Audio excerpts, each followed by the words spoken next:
Donc le thème de ce soir est « Les bonnes choses ont un prix ». C'est la pensée que j'ai reçue. Alors, vous savez, je me disais, c'était la saison de Noël. Hein, et donc, beaucoup de gens parmi vous ont sûrement dû manger du foie gras pour ceux qui aiment ça. Ou alors peut-être du cochon, je ne sais pas. Ce genre de choses. Mais quand quelqu'un veut acheter le meilleur foie gras du Sud-Ouest, parce que vous savez que c'est dans le Sud-Ouest qu'ils sont spécialisés dans le foie gras, vous savez ça? OK? Et donc, si quelqu'un veut acheter le meilleur foie gras du Sud-Ouest, je ne crois pas qu'il ira à Ecomax. Ça, je peux vous assurer. Si quelqu'un vient ici et me dit « J'ai le meilleur foie gras du Sud-Ouest, je vais l'acheter à Ecomax », c'est un menteur. Donc, vous ne pouvez pas aller acheter les meilleures choses dans les endroits qui ne représentent pas les meilleures choses. Je ne sais pas si je me fais entendre. Vous ne pouvez pas acheter les meilleures choses dans les endroits qui ne représentent pas les meilleures choses. C'est impossible. Donc, si on veut les meilleures choses, on est obligé de se présenter dans les lieux où il y a les meilleures choses. Vous êtes d'accord avec ça? Donc, c'est une pensée très importante de comprendre, de saisir que tous les jours en fait qui passent, tous les jours où vous vivez, vous voyez, l'année 2019 est passée, d'accord? Nous sommes le combien aujourd'hui? Le 28 décembre. C'est-à-dire, vous imaginez, nous sommes à quoi? À 3 jours de passer une nouvelle année. Donc, ça veut dire 365 moins 3. Vous imaginez ça? Hein? 362e jour, c'est ça? Donc, ça veut dire que sur 362 jours qui sont passés, on peut dire tout ce qu'on veut, 362 jours qui sont passés, pendant cette année, lorsque vous avez voulu chercher les meilleures choses dans certains domaines, vous êtes allé dans les lieux où on trouvait ces meilleures choses. Alors, j'ai pris l'exemple du foie gras, mais ça peut être pour n'importe quoi. D'accord? Vous ne pouvez pas vous dire que vous voulez acheter une chemise de telle sorte, de telle qualité, et puis que vous allez dans l'endroit où on vend en fin de compte que des produits chinois. J'ai rien contre les Chinois, hein. On se comprend bien. Ils sont de basse qualité et que vous avez trouvé, je ne sais pas, sur des sites internet que je n'ai pas cités parce qu'on ne va pas faire leur pub ce soir, à 2 euros, à 3 euros. On ne peut pas vouloir une bonne chemise de bonne qualité, l'acheter 2 euros. Ce n'est pas possible. Ou alors le vendeur est en train de vous... En fait, ce n'est pas quelqu'un qui veut gagner de l'argent. C'est quelqu'un qui vend à perte. Mais ce n'est pas possible. Donc, vous voyez, sur ces principes qui sont pleinement établis dans la vie de chaque homme, de chaque femme qui est ici, même vos enfants d'ailleurs sont les pires, excusez-moi, mais les pires exemples, c'est vrai. Je dis ça parce que je pense aux 3 que j'ai, ils veulent les meilleures choses. Pourquoi? Parce qu'à travers ce qu'ils voient, on ne leur montre que le meilleur. Si vous ne mettez pas de télé chez vous et que vous vivez à part, peut-être vous avez la possibilité que vos enfants n'aiment pas les meilleures choses. À ce moment-là, si l'enfant est à part, qu'il ne voit rien, il n'est pas alimenté, tiens, moi dis alimenté. S'il n'est pas alimenté, il ne peut pas être attiré. Donc, s'il n'y a pas d'alimentation, dans certains niveaux, lui-même, peut-être l'enfant va sortir de là où il était, il ne connaît pas en fait, donc il n'a pas la valeur des choses. Donc, en fait, quel que soit ce que tu vas lui présenter, il va donner de la valeur à cette chose. C'est pourquoi nous n'avons pas tous les mêmes niveaux de valeur et nous n'estimons pas les choses de la même façon en fonction de ce qui nous attire et en fait, ce qui nous alimente. Tout le monde me suit bien ou pas? Donc, durant 362 jours, des gens qui ont voulu acheter les meilleures choses dans certains domaines ont dû mettre le prix. D'ailleurs, vous-même là, d'ailleurs, personne ne sait si Jésus est né ce jour-là. Il n'y a aucune personne qui peut sortir maintenant un acte de naissance de Jésus-Christ et me dire, voilà, il est écrit Emmanuel est né tel 25 décembre de telle année, l'an combien? C'est vrai ou pas? Personne, c'est vrai ou pas? Je veux être sûr. Personne ne peut me dire ça maintenant, ne peut me sortir ça. Donc, ça veut dire qu'il n'y a aucune preuve qu'il est né aujourd'hui. Bon, les gens disent culturellement. Pourquoi j'ai pensé très bien quand j'étais en train de prier cet après-midi? Je disais, je peux fêter Noël sans problème si mon cœur ne fête pas Noël. Mais ça, c'est encore autre chose. Il faut bien me suivre dans ce que je suis en train de dire. Pourquoi les gens peuvent me voir faire des choses, mais mon cœur n'est pas en train de fêter la chose? Tu ne m'as pas entendu dans ce que je suis en train de te dire. Pourquoi vous ne pouvez pas juger les gens en fonction de ce qu'ils font? Parce que vous ne savez pas ce que leur cœur est en train de faire au moment où ils le font. C'est très important. Nous pouvons faire des choses en fonction de l'intelligence et la sagesse que Dieu nous a donnée, simplement parce qu'il y a des préceptes que nous respectons pour que nous-mêmes, nous soyons nous-mêmes agissant dans le monde, parce que nous ne sommes pas hors du monde, nous sommes dans le monde, mais nous ne sommes pas en conformité avec le monde. Donc ce que Dieu va vérifier principalement, c'est la conformité de ton cœur.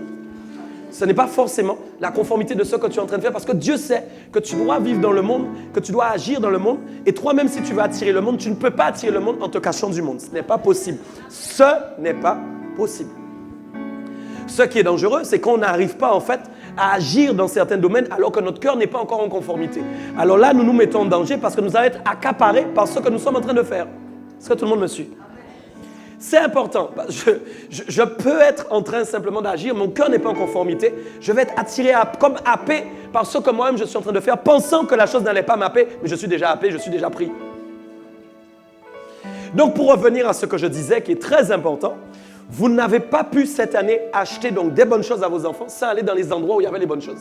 D'ailleurs, vous voyez, souvent, il ne faut pas avoir peur de parler de ça, il y a différents niveaux de vie. C'est comme ça. Quelqu'un a beaucoup, quelqu'un a moins, quelqu'un a peu, quelqu'un a plus. Gloire soit rendue à Dieu. Je prie que tu changes de niveau au nom de Jésus en fonction de ce que Dieu a prévu pour ta vie et surtout en fonction de ce que tu es capable de porter pour ne pas dériver. Très important. Mais en fonction, regardez bien, tout le monde n'a pas pu faire la même chose. Mais beaucoup d'entre nous, nous sommes allés à jouer, vous savez quelque chose là? Jouer village. Et donc, si tu vas jouer village, c'est parce que dans ce village-là, tu sais que tu ne peux pas trouver la même qualité de jouer que dans un autre magasin. Mais si tu n'as pas les moyens en fait, d'aller à jouer village, tu seras obligé d'aller ailleurs. Alors c'est problématique parce que tu n'auras pas en fin de compte la qualité. C'est pourquoi je veux que tu comprennes que tout est question de prix. Dis avec moi, tout est question de prix. C'est triste, mais tout est question de prix. C'est dur, hein? Mais c'est la vérité. Donc forcément, les choses bonnes, on ne peut les avoir qu'à un certain prix. Il y a un prix pour avoir des bonnes choses. Et ça, en fait, c'est quelque chose que stratégiquement parlant, Dieu a bien compris depuis très longtemps. Dieu sait très bien, Dieu estime la valeur des choses. Et Dieu a terriblement estimé, en fin de compte, son Fils Jésus-Christ. Il savait très bien quelle était la valeur de son Fils. Dieu connaît pleinement la valeur de son Fils Jésus-Christ. Et donc, il savait très bien qu'en l'envoyant, amen, il savait que la valeur qu'il portait était capable de payer le prix de milliards d'hommes et de femmes. Il n'était pas possible que ce soit toi et moi, parce que nous n'avons pas la valeur de Jésus-Christ de Nazareth, bien que maintenant nous l'avons au nom de Jésus. Nous n'avions pas la valeur de Jésus-Christ. Comme je n'avais pas sa valeur, je ne peux pas être capable de faire ce que lui, il a fait. Donc, pour être capable de faire ce que Jésus a fait, je dois moi-même avoir en moi le niveau de valeur de Jésus-Christ de Nazareth. La valeur de Jésus doit être incorporée en moi. Et grâce soit rendue à Dieu parce que par l'intermédiaire du Saint-Esprit, le Saint-Esprit a récupéré l'ADN d'estimation des valeurs de Christ et les a incorporées en moi, me rendant moi-même capable d'être estimé par Dieu, d'être valorisé par Dieu et d'être capable moi-même de valoriser les autres. Ça, c'est très important. Dieu va donner de la valeur aux choses pour que les choses qui sont valorisées valorisent les autres personnes qui sont autour d'elles. Je ne sais pas si je me suis fait comprendre. Vous ne pouvez pas être valorisé par Dieu pour vous estimer vous-même. C'est très dangereux.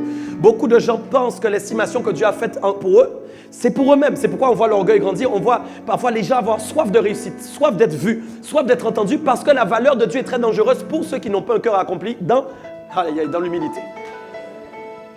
Pourquoi Dieu aime choisir les gens qui ne frappent pas au regard, mais il aime choisir à ceux qui ont un cœur humble réellement. Les gens ne voient pas l'humilité de cette personne, mais Dieu détecte cette humilité particulière et il veut valoriser. Dieu peut appeler quelqu'un un roi parce qu'il a vu que son cœur est un cœur de roi. Parce que la base du cœur de roi, c'est l'humilité. Tous les rois qui se sont succédés, qui ont été orgueilleux, n'ont pas réussi. Leur règne n'a pas pu être affermi. C'est d'ailleurs la première erreur que Saül a fait. Vous savez, j'ai dit toute chose d'un prix. Vous ne pouvez pas avoir l'onction sans payer le prix. Vous savez, il y a le prix, en fin de compte, du salut, il y a le prix de l'onction et il y a le prix du règne. Ce sont trois dimensions que je vais vous citer ce soir. Dis avec moi, prix du salut, prix de l'onction, prix du règne. C'est ça, en fin de compte, la locomotive que Dieu a établie pour atteindre un but. Vous n'êtes pas seulement appelé au salut. Vous n'êtes pas appelé seulement au salut. Pas seulement. Le salut est la base des choses. Dans le salut, il y a la vie. Donc le prix a été payé pour que vous puissiez vivre. Vous ne pouvez pas vivre sans le prix payé. Vous savez ça, vous savez très bien ça. Mais maintenant, même les gens parfois veulent l'onction aussi, ils veulent régner dans les choses. Vous savez, le vrai règne consiste à ce que Jésus-Christ revienne bientôt sur la terre et que nous allons régner avec lui. Ça, c'est le vrai règne. Attention, allô? C'est pourquoi ne confondez pas les typologies de règne parce que vous allez vous-même vous perdre. Le vrai règne, c'est quand Jésus va revenir et que nous allons régner avec lui. Maintenant, nous pouvons manifester à cause du dessein prophétique. Parce que dans le prophétique, il y a le futur et le futur s'accorde avec ton présent maintenant. C'est-à-dire qu'il y a des éléments du futur qui peuvent s'accorder avec toi maintenant et qui peuvent te permettre maintenant de régner dans certains domaines parce qu'il y a un règne à venir qui est intégral. Donc, s'il y a un règne intégral, c'est parce que le règne intégral, c'est le règne qui va consister à régner sur tout. Il n'y a aucune parcelle de la terre qui ne sera pas sous le règne de Jésus-Christ de Nazareth. Allô, allô, allô, allô, allô, je veux savoir si tu es là avec moi. Il n'y a rien qui ne pourra... Écoute, tout pliera les genoux devant lui. Tu m'en parles? Tout le monde va plier les genoux devant lui. Que tu sois athée, que tu sois témoin de Jéhovah, que tu sois adventiste, que tu sois catholique, que tu sois tout ce que tu veux, que tu veuilles ou pas. Quand Jésus va revenir, tu vas plier les genoux. Parce qu'à travers son retour, il y aura la manifestation du règne intégral, le règne optimal. Plus rien ne peut s'exprimer en dehors de la volonté parfaite de Jésus-Christ. Si ce n'est pas Jésus lui-même qui dit parle, tu ne peux pas parler. Tu n'as pas entendu. Le règne consiste écoutez, vous savez, quand quelque chose règne, c'est que la chose a des droits légaux que personne ne peut surpasser. Donc quand nous disons que Jésus va régner, nous allons régner avec lui, c'est là où nous pouvons penser effectivement qu'il y a quelque chose à travers le règne qui est prévu, que nous avons déjà saisi par l'intermédiaire du Saint-Esprit. Pourquoi? Grâce soit rendu à Dieu. Le Saint-Esprit vient du royaume de Dieu et le règne vient du royaume des cieux. Aïe, aïe, aïe, tu n'as pas acclamé le Seigneur, je t'assure. C'est sérieux. Donc quand le Saint-Esprit vient dans ta vie, tu es automatiquement accordé à la notion du règne. Je t'assure que c'est sérieux. Tu ne peux pas être hors du règne. Mais attention, un règne équilibré qui consiste à accomplir le dessein parfait de Dieu selon l'inspiration qu'il va te donner et dans les domaines dans lesquels tu dois évoluer pour réussir. Vous avez un défaut. On ne peut régner que là où le Seigneur nous a appelés. Des gens, des fois, essayent de régner dans des domaines où ils ne sont pas appelés à régner. Enfin, bon. Ah, Jésus. C'est sérieux. Donc, vous voyez tout ça. Il ne faut pas croire en fait que vous pouvez... Vous voyez, les gens vont prier en 2019, passer à 2020, ils veulent l'onction. Mais ils n'ont pas encore compris que pour avoir l'onction, il y a un prix à payer. Ce n'est pas juste comme ça. Saül, je disais, a fait une grosse erreur. Voilà le gars, il a été choisi. Pourquoi? Parce que sous la révolte, vous savez, vous connaissez votre Bible un peu, c'est sous la révolte, sous le régime de la révolte qu'on a choisi un roi. Dieu avait prévu d'avance qui serait le roi. Mais le peuple ne veut pas entendre. Il veut un roi, il veut un roi. Pourquoi en 2019, les gens vont vouloir des choses? Pourquoi en 2019, je répète, les gens vont vouloir des choses. Mais attention, sois sûr que ce que tu réclames n'est pas en fin de compte sous le système de la rébellion.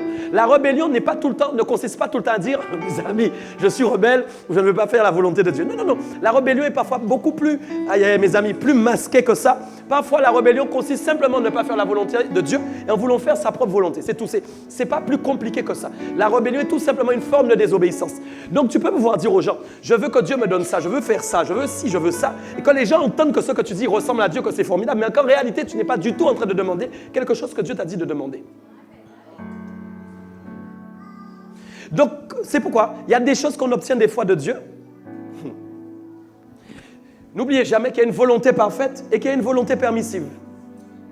Parfois, Dieu même va vous donner des choses pour que vous puissiez échouer avec et comprendre que vous n'avez pas besoin de cette chose. Parfois, Dieu ferme une porte pour que vous ouvriez une autre porte. Ah, Jésus. Mais là encore, il faut être assez humble pour dire j'ai échoué, je suis en train de me tromper dans la porte que j'ai prise. Je dois donc changer de porte. Ce qui est formidable avec Dieu, c'est que même quand il fermerait une porte, il y aura forcément une autre porte qui sera ouverte. Pourquoi au lieu de prier en disant ferme les portes, ouvre les portes, priez plutôt pour que vous priez mal et vous n'obtenez pas. C'est sérieux. Priez plutôt pour que les portes se ferment là, elles doivent se fermer. Parce que quand une porte se ferme, c'est qu'on doit changer de direction. Ouvre les portes, ferme les portes, ouvre les portes, ferme les portes, ouvre les portes, ferme les portes.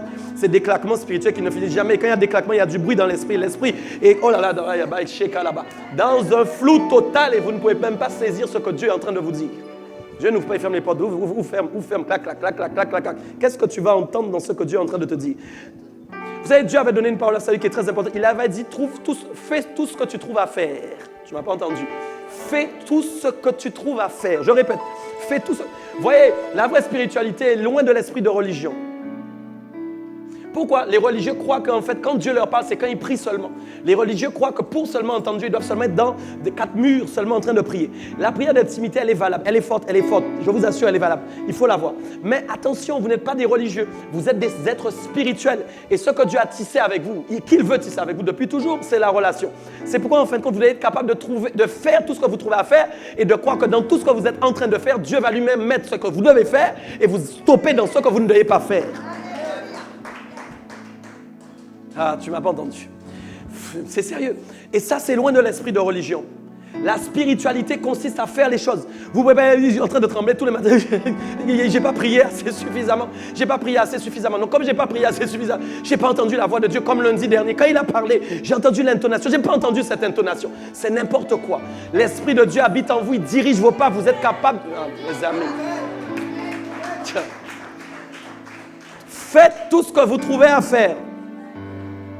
Mais soyez sûr que le Saint-Esprit habite en vous. Comme ça, vous serez sûr que quand vous êtes en train de faire, là où vous vous trompez, vous allez voir, le Seigneur va vous arrêter. Je vous assure. Je ne pense pas, si le Seigneur vous aime, qu'il vous laisse continuer à périr. Je ne pense pas, sinon c'est un Dieu qui ne vous aime pas. Donc ce n'est pas le même Dieu que nous servons. Mais le Dieu que je sers, il m'aime tellement que quand je suis en train de me tromper, il m'arrête. Moi, je crois qu'il va faire quelque chose pour m'arrêter parce qu'il ne veut pas que je périsse. C'est pourquoi ce n'est pas la religiosité. C'est ça la spiritualité. Parce que je suis tellement accordé avec lui, je marche avec lui. Il a payé le prix pour que son esprit habite en moi. Mes amis, rien ne peut m'arriver, je suis en sécurité. Je suis en sécurité. Saül donc, vous voyez, Saül donc a été appelé par le roi. Par le peuple. Donc, pourtant, si on regarde bien l'histoire, il ne déplaisait pas tant que ça à Dieu au départ.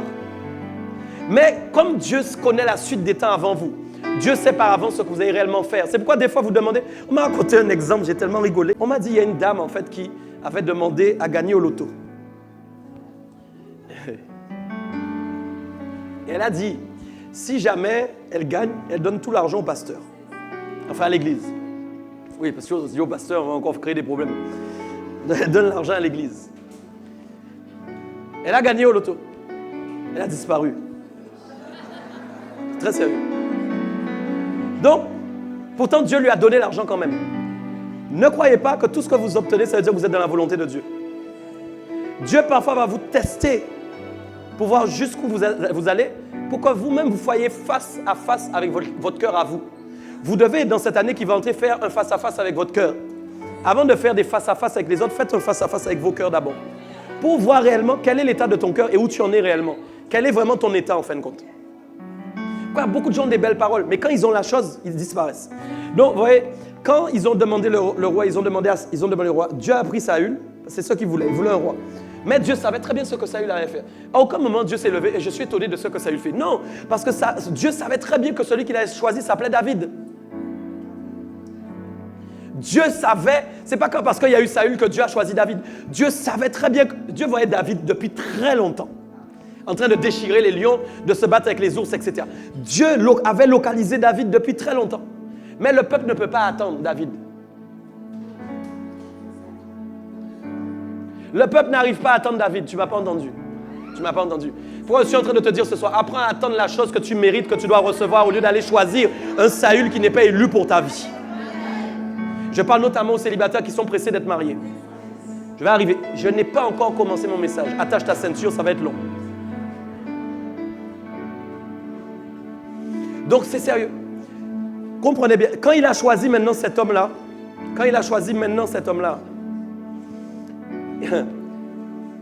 il a fait tout ce qu'il devait faire comme pour David. Vous savez, Dieu est tellement formidable. Dieu est incroyable. Quand maintenant tu vois Saül, David n'est pas encore là. Tu regardes l'histoire de Saül au départ. Tu vois tout ce que tu vas rencontrer des prophètes, tout ça. Quand tu vas les voir, tu vas être saisi par l'onction de Dieu. Tu es là ou pas? Dieu sait pourtant, ce n'est pas le bon cœur. Mais Dieu va quand même le saisir par l'onction. Il faut que le dirigeant soit roi au nom de Jésus. Regardez ça bien.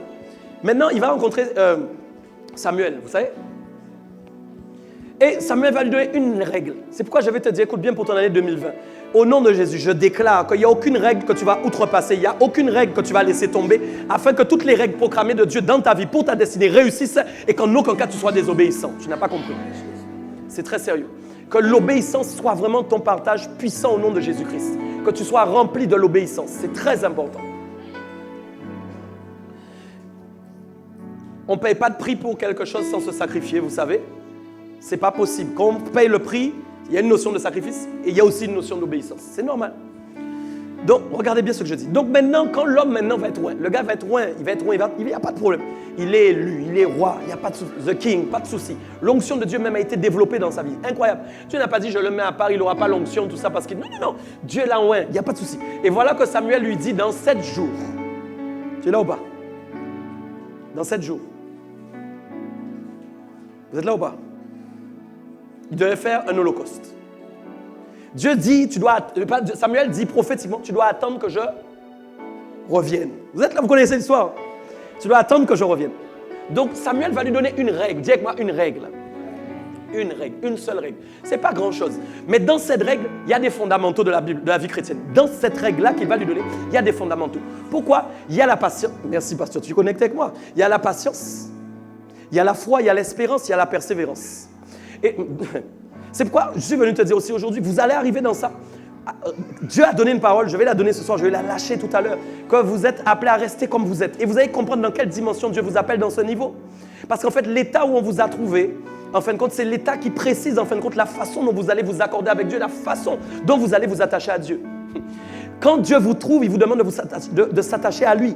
Donc forcément, il n'y a rien à partir du moment où Dieu vous a trouvé que vous pouvez mettre entre lui et vous. Je ne sais pas si j'ai compris. J'explique. Comme maintenant vous viviez dans le monde, tu es là avec moi ou pas? Dis-moi amen que je sois sûr. Quand maintenant tu vivais dans le monde, ok? Tu vivais dans le monde là tranquillement, tu faisais tes affaires. Tu avais peut-être des voitures, tu avais peut-être, je ne sais pas, une femme, un enfant, peu importe, j'en sais rien. Tu avais des choses, travail et tout. Dieu t'a trouvé, il t'a pris avec tes affaires, non? Dieu t'a trouvé, on verra bibliquement tout à l'heure. Dieu t'a trouvé, il a pris comme tu étais. Il a dit reste dans l'état où tu étais. Il a seulement dit à l'esclave s'il peut se libérer de profiter, parce que Dieu ne veut que personne reste en esclavage. C'est donc la seule chose que Dieu a permis de sortir dedans. Ah. C'est la seule chose que Dieu a dit, si tu peux sortir, sors. Mais les autres choses, en fin de compte, Dieu a dit maintenant, garde, reste comme tu es. C'est pourquoi les célibataires de cette génération ont des gros problèmes parce qu'ils n'ont pas compris la qualité de ce verset. Les temps dans lesquels nous sommes sont très compliqués, en fin de compte. Je relâche pour 2020, c'est sérieux. Vous devez entendre, comprendre ces choses-là. C'est sérieux, c'est très sérieux ce que je dis. Regardez bien. Il va dire même aux mariés, restez liés. Si tu es lié à une femme, reste lié à une femme. Si tu n'es pas lié, ne cherche pas une femme. Allô, allô, allô, allô. Allô, allô, allô. Si tu es lié, reste avec ta femme. Si tu n'es pas lié, ne cherche pas une femme. Et pareil pour les hommes. Donc, c'est là qu'il y a la notion faite compte. Reste dans l'état où tu es. Reste dans l'état où tu es. Et j'ai dit pourquoi? Parce que dans l'état où nous sommes, il y a la façon dont nous allons nous accorder avec Dieu. Quand en fin de compte, tu décides vraiment, c'est pourquoi on voit des grands niveaux de disparité dans les conversions, avec des gens qui tout de suite sont accrochés à Dieu, reçoivent des choses de Dieu puissamment, d'autres qui prennent beaucoup de temps pour les recevoir parce qu'ils ne se sont pas attachés avec Dieu de la même manière. S'attacher avec Dieu veut dire réellement prendre une corde, une chaîne et s'enchaîner avec lui. Je suis sérieux. Si je prends une chaîne maintenant, on a pu faire l'exemple, que je prends une personne maintenant et je dis à maintenant quelqu'un, enchaîne-nous maintenant et ferme le cadenas. Est-ce qu'on va sortir? D'accord. Est-ce qu'on va pouvoir aller acheter une voiture? Je te pose une question. Je vous mets au défi à deux enchaînés d'aller acheter une voiture jusqu'à Jarry en sortant d'ici. Tu ne m'as pas compris dans ce que je suis en train de te dire. Je te mets au défi même de prendre ta voiture et de conduire avec quelqu'un qui est enchaîné avec toi dos à dos. Tu vas le faire? Réponds-moi s'il te plaît. Tu vas le faire? Même, excuse-moi, je vais aller loin, ne sois pas fâché. Même pour draguer, tu n'arriveras pas. Les gens vont essayer d'être soi-disant religieux, ça, ils n'ont pas envie de plaire à quelqu'un quand ils sont seuls. Arrêtez d'être menteurs. Quand vous êtes enchaîné là, il n'y a rien, même pas, désolé, hein, tu es seul, tu veux une femme, tu veux que je te donne, tu ne pourras pas aller faire, il y aura quelqu'un derrière ton dos en fait. Tu n'as pas entendu, et il s'appelle Jésus. Tu ne m'as pas entendu dans ce mission comme toi. Et donc forcément, si tu ne t'attaches pas avec lui, tu es seul toujours. Quand on ne reste pas dans l'état où on est au moment où il nous a trouvés, on est toujours attaché à certaines choses. Et puis, il y a des gens maintenant qui vont prendre d'autres choses et qui vont les attacher à eux. Tu ne m'as pas entendu. Et donc, forcément, ça fait que vous n'êtes plus dans l'état où vous étiez quand on vous a trouvé. Pourquoi? Parce que vous mettez des choses, vous rajoutez des choses. Et donc, forcément, le niveau d'attachement que vous avez avec Dieu est totalement différent que quelqu'un qui ne s'est attaché à rien d'autre. Vous voyez, Saül, c'est ça le problème. C'est qu'en fin de compte, il ne s'est pas attaché à Dieu. Pourquoi? Parce qu'il n'avait pas le cœur de David. Quand Dieu a regardé au cœur de David, il a dit, c'est un homme qui est comment, s'il vous plaît? J'entends pas. Qui est comment? Qui est comment? Vous savez que la plus belle chose que vous pouvez faire pour Dieu, c'est avoir un cœur selon le cœur de Dieu. Vous pouvez chercher midi à 14h, avoir les dons spirituels, les dons de miracles, les dons de prodiges, tout ce que vous voulez, les dons de puissance, tout ce que vous voulez. Vous pouvez guérir les malades, délivrer les gens, faire tout ce que vous voulez, faire du cinéma sur Internet, montrer des vidéos, les gens tombent, les gens crachent des vomis, ils vomissent des tortues, des cigales, je ne sais pas quoi, c'est du n'importe quoi. Vous pouvez faire tout ce que vous voulez, les gens vous suivent avec des likes, etc. Tout ce que vous voulez. Je vous le dis, si vous n'êtes pas un homme selon le cœur de Dieu, une femme selon le cœur de Dieu, vous n'êtes rien.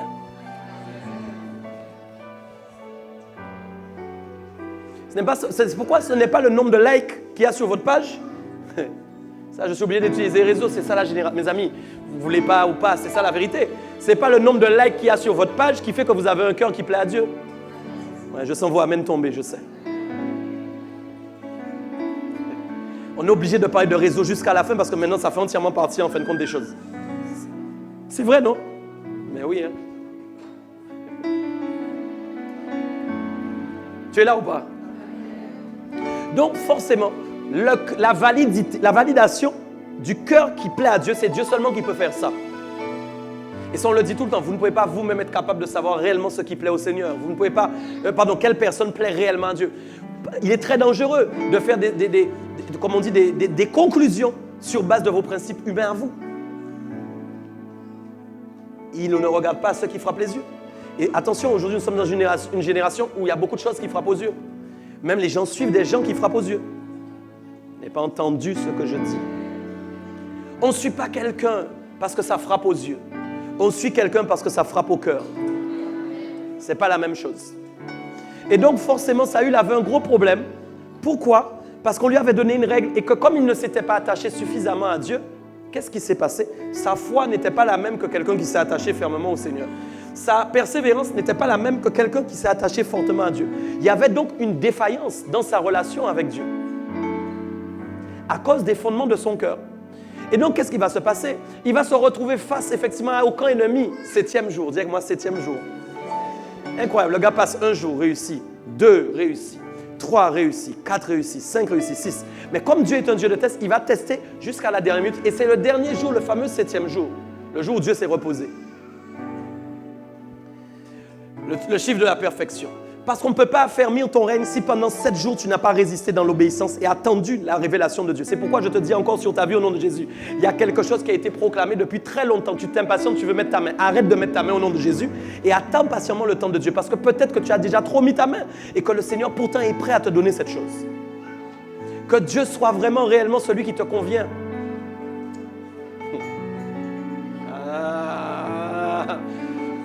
Que Dieu soit celui qui te convient. Vous savez, regardez bien quelque chose. C'est important.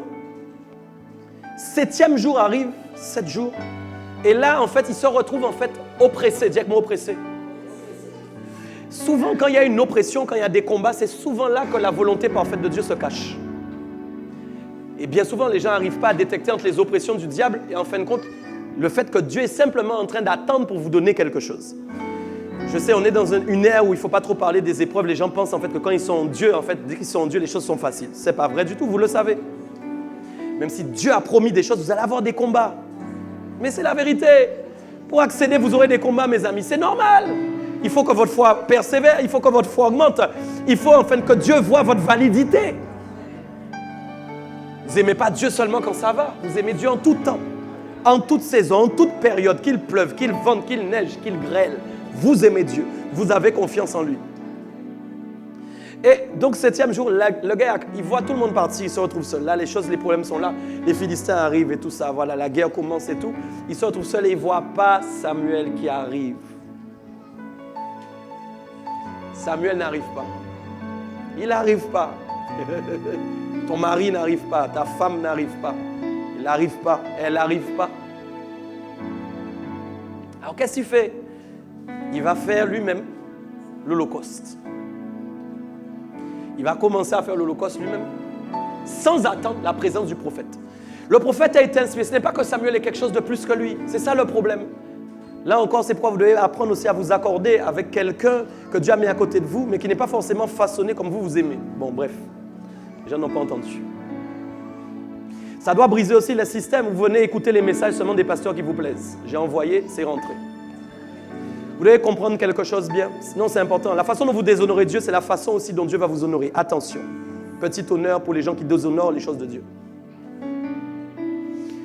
Donc, vous ne pouvez pas vous-même décider, en fait. Comme ça, c'est ça qui me plaît. Ça, c'est très dangereux, en fait. Ça, c'est la facilité.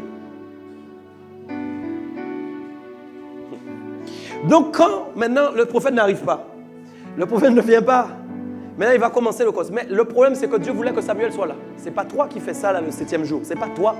C'est souvent ce qui arrive aux gens. Ils n'arrivent pas, en fait, à attendre. Et qu'est-ce qu'ils font? Ils commencent à faire l'Holocauste eux-mêmes. Ça t'est jamais arrivé. Hein? Quand ils commencent maintenant à faire les choses, forcément, ils sont en train de réaliser une chose qui va ressembler en fait à ce qu'il fallait faire, mais qui n'est pas en réalité la chose comme il fallait le faire. Quoi, des fois, on fait des choses qui ressemblent à la façon de Dieu, mais qui ne sont pas la façon de Dieu. Et ça, c'est très dangereux. Ça nous fait louper, en fin de compte, ce que Dieu a réellement prévu à 100%. Vous n'êtes pas appelé à côtoyer des miettes de la gloire de Dieu, mais la totalité de la gloire. Mais encore faut-il que vous fassiez réellement les choses comme Dieu veut que vous le fassiez. Alors, réalisation des choses. Qu'est-ce qui se passe à ce moment-là? Le 7e jour arrive, et voilà, la Bible dit, qu'est-ce qu'il a perdu? Qui sait ce qu'il a perdu? Qu'est-ce qu'il a perdu? Qu'est-ce qu'il a perdu? Vous savez qu'en fin de compte, c'est un prix à payer d'attendre et de persévérer. Souvent, vous savez que la foi, c'est aussi un prix à payer. Je ne sais pas si tu es là. Mais arrêtez, je me lève le matin, j'ai la foi. Parce que la foi, c'est tellement facile. C'est faux. La foi coûte. Bah. La foi, ça coûte. Allô. La foi, ça coûte. Voilà pourquoi beaucoup d'entre nous n'ont pas la foi. Parce que ça coûte trop cher. Il est plus facile de ne pas croire que de croire aujourd'hui. Tu ne m'as pas entendu.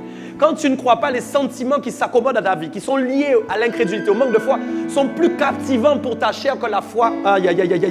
Tu ne m'as pas entendu. C'est plus facile de se plaindre. C'est plus facile de dire ça ne va pas. C'est plus intéressant de dire oh, le Seigneur m'a abandonné. C'est plus intéressant de dire Dieu n'est pas avec moi. C'est plus intéressant de dire je n'aurais pas dû me marier. C'est plus intéressant de dire je dois divorcer. Tu ne m'as pas entendu. C'est plus intéressant de dire Dieu n'est plus avec moi. C'est plus intéressant parce que ça ne coûte rien.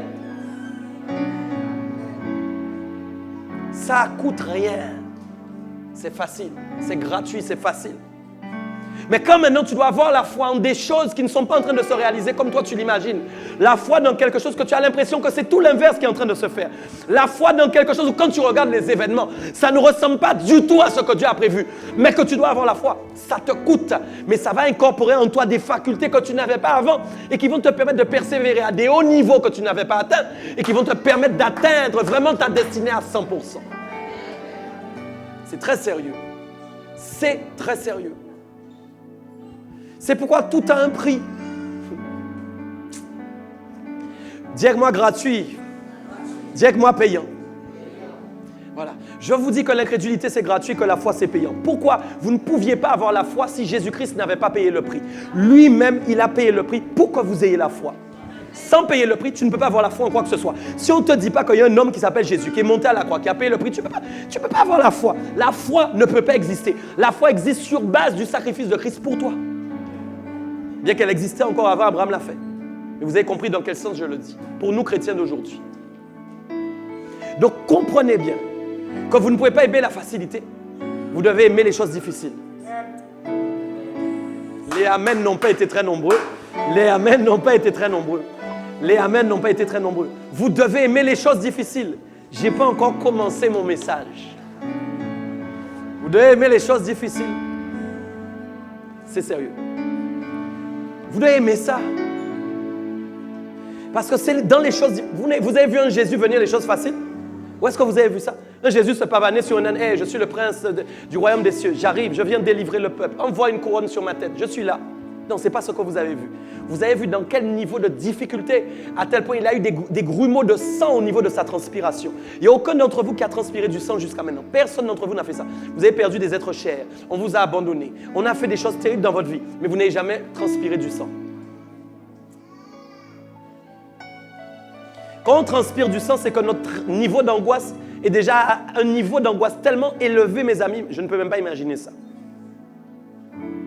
Donc c'est dans la souffrance, c'est dans la difficulté que le prix a été payé pour que vous-même vous ayez la foi dans le Seigneur.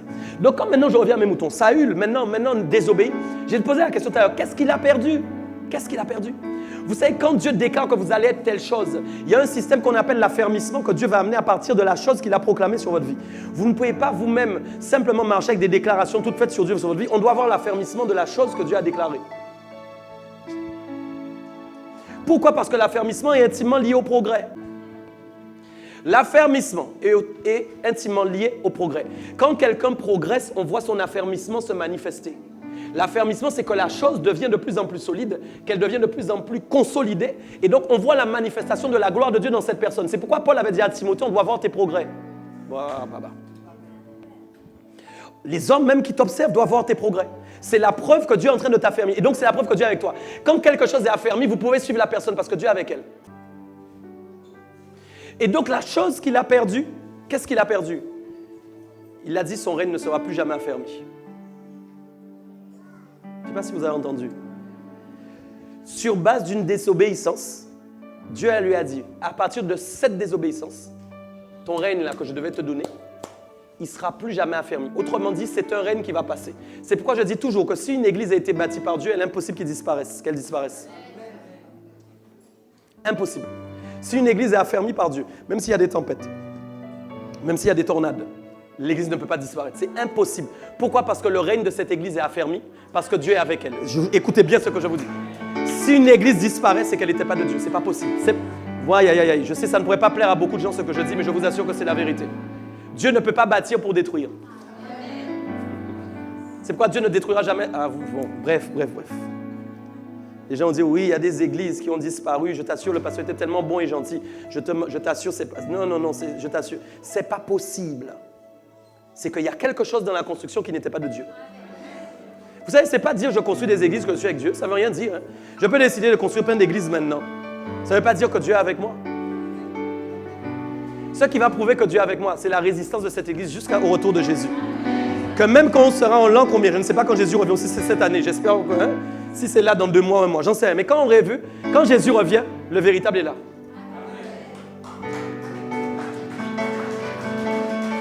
Quand Jésus revient, le véritable est là. Il n'est pas possible que le véritable ne soit pas là. Ce n'est pas les murs, hein. Ce n'est pas les murs quand on dit le véritable. Hein. Tu n'as pas entendu. Il faut bien comprendre. Ce n'est pas les murs, c'est pas les murs. Parce que peut-être que tu seras attaqué, peut-être qu'on sera oppressé par l'État, par toutes sortes de choses pour arrêter. Mais il y aura le véritable en train de prier dehors dans des bois, quelque part. Mais il y a le véritable. Quelque part, elle est là. Dieu ne construit pas pour détruire. Ce n'est pas possible. Donc, si à un moment le règne n'est pas affermi, c'est que la personne a eu un problème de désobéissance. Pourquoi? Tout ce qui est construit par Dieu est forcément lié à une obéissance. Dieu ne peut rien bâtir sans obéissance de quelqu'un. Allô?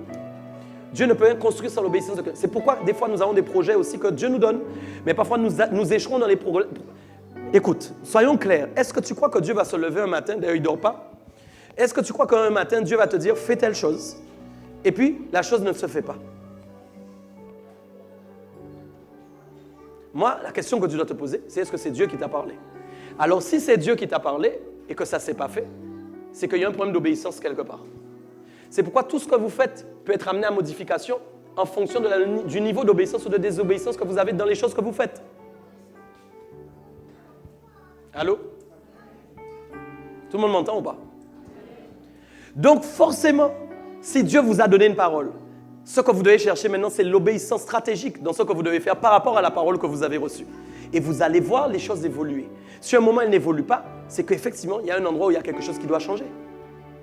C'est important. Donc, j'ai dit, pour revenir à mes moutons, les bonnes choses ont un prix. Je pense que vous avez compris. Donc, j'ai dit, la vie a un prix, l'onction a un prix, le règne a un prix. Vous l'avez compris? Le règne a un prix. Le prix, vous avez compris que c'est l'obéissance. Le prix, le synonyme du prix, c'est l'obéissance. Vous ne pouvez pas, sur le plan numéraire, vous ne pouvez pas payer l'onction. Vous ne pouvez pas payer avec votre argent le salut. Personne ne peut venir ici maintenant sortir 100 € et dire je veux l'onction. Vous n'avez pas entendu. Si quelqu'un vous dit donne-moi de l'argent, tu es délivré, donne-moi de l'argent, tu reçois l'onction, c'est un faux prophète, c'est dangereux. Vous ne devez pas suivre des gens comme ça. Vous n'avez pas compris. Allô?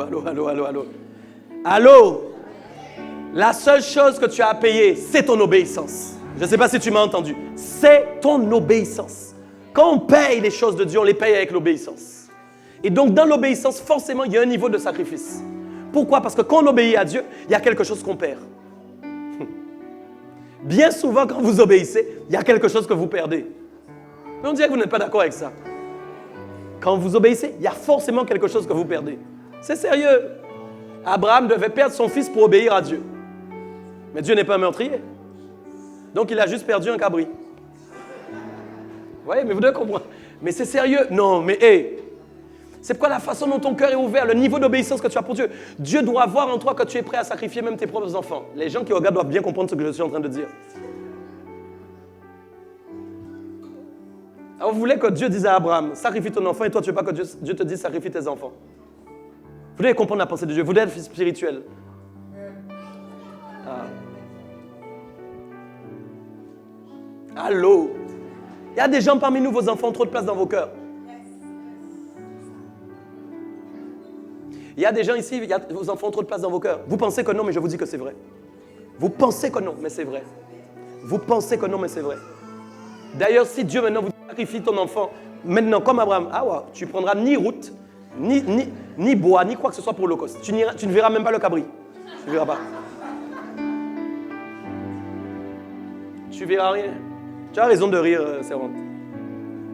C'est sérieux. Qui est avec moi? Dis-moi un bon 3 fois Amen. Je peux continuer? Ok. Donc, voyez bien, c'est important. Je suis en train de parler de ton année 2020. C'est très sérieux ce que je dis. Tu as intérêt à noter tout ça et suivre ton année bien avec ça. C'est une planification. Regardez bien. Donc, vous voyez, Dieu connaît nos cœurs mieux que nous. Mais parfois, moi-même, quand je regarde mes enfants, je me dis, mais ah ouais, non, c'est trop. Il y a une façon, j'aime trop parfois. Donc, je dois me recadrer même dans mon esprit. Parce que si Dieu voit que j'ai un enfant parmi mes enfants qui a plus de place que lui, c'est un problème pour Dieu. Hein? Et c'est un problème pour moi aussi. C'est un problème pour moi, c'est un problème. On vous a prêté vos enfants, vous savez ça? Avant que vos enfants naissent, ils n'étaient pas dans le spermatozoïde de votre mari. C'est pas grâce à ton mari que l'enfant est arrivé. L'enfant existe avant. Pourquoi? Parce qu'il a un esprit avant. Mais pour qu'il arrive sur toi, il donne une locomotive pour arriver. Et en général, il est toujours le vainqueur. Donc, regarde. Non, est-ce que tu m'entends bien ce soir? Donc, croyez... Mais écoutez. Donc, force, mes amis. C'est tellement important tout ce qu'on dit là. Donc, vos enfants vous ont été prêtés. Donc, le but de Dieu pour nous, et c'est notre gros combat, notre grosse difficulté, c'est d'amener nos enfants à instruction et à réussite avec Dieu. Mais le but, c'est de les laisser à Dieu, en fait, entre les mains de Dieu. Ça ne veut pas dire que nous ne les aimons pas. Ça ne veut pas dire que nous ne faisons pas des choses avec eux. Ça fait partie d'ailleurs des choses que Dieu nous demande de faire pour qu'ils avancent et qu'ils réussissent. Mais en réalité, ils sont prêtés. D'ailleurs, regardez bien quelque chose. Ma mère est là, elle pourrait le témoigner, et mon père est là aussi. J'ai une grâce, j'ai une faveur divine. Regardez bien, mais c'est la vérité. Est-ce que vous croyez que j'ai la relation que j'ai avec eux quand j'avais 5 ans? Ils auraient bien aimé. Mais c'est pas possible. Non, mais c'est sérieux ce que je vous dis. Pourquoi? Parce que l'enfant lui-même va avoir un détachement, les parents vont commencer à pleurer. Vous n'avez jamais observé ça? Ah bon, d'accord. Ça va nous arriver aussi, hein? Écoute, non. Hey, on dirait que tu es pas là dans ce que je te dis. C'est très sérieux. Vos enfants vont avoir un détachement à un moment au niveau de vous, c'est dur, hein? Ah, c'est très dur. Je commence à entendre les gens vrais, sincères, authentiques qui veulent passer 2020 d'une autre façon. Acclame Dieu ce soir, c'est sérieux. Mais oui, c'est sérieux. Donc vous voyez que l'enfant même lui-même à un moment, il fait ça lui-même naturellement parce qu'en fait c'est ce qu'il est appelé à faire. Et d'autres enfants nous ont précédés avant, ils ont fait pareil.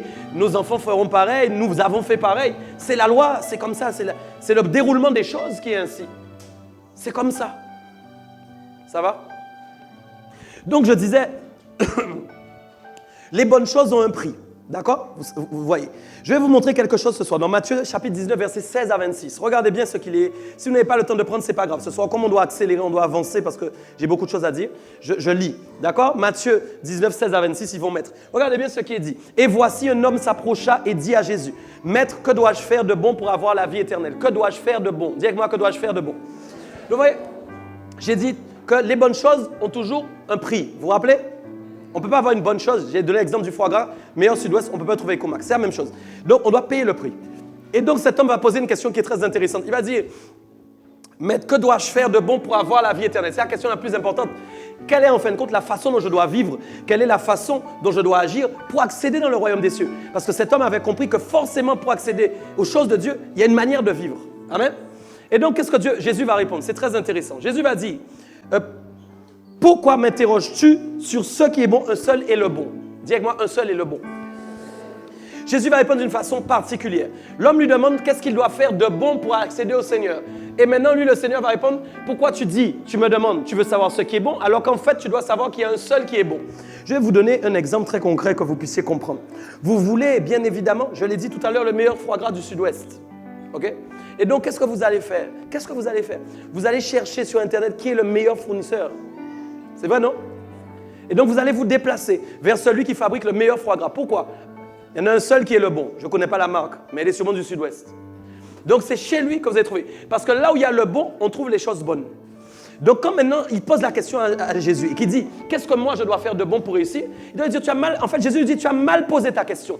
Tu devais savoir qui est, en fin de compte, l'investigateur des choses bonnes. Parce que si tu vas dans le magasin où il y a les bonnes choses, tu auras forcément les bonnes choses. Et donc, tu pourras toi-même manifester les bonnes choses. Tout le monde est avec moi ou pas? Donc, quand il répond, un seul est le bon, il va dire, si tu veux entrer dans la vie, observe les commandements. Les commandements. Et donc, il va dire, avant de dire, d'identifier qui est la personne qui est le bon, il va parler en fin de compte de ce que le bon a en lui. Allô, allô, allô. Comme si vous alliez en fin de compte dans la fabrique de foie gras. Vous avez, il y a telle marque, il y a telle marque, il y a telle marque. Donc, quand vous allez en fait dans la meilleure fabrique, vous trouvez tous les éléments, les meilleurs, le bon. Tu es d'accord avec moi ou pas? C'est ça ou pas? Donc, quand lui maintenant il pose la question, il va dire en fin de compte, celui qu'on appelle le bon, a en lui les choses que tu dois récupérer pour les mettre en place dans ta vie pour être bon. Il va dire quoi? Les commandements. Mets la suite pour moi. Jésus va répondre, tu ne tueras point. Oui, d'accord. Tu ne commettras point d'adultère, tu ne déroberas point, tu ne diras point de faux témoignages. Vous savez que tout ça, ça coûte? Allô, allô, allô, allô, allô, allô, allô.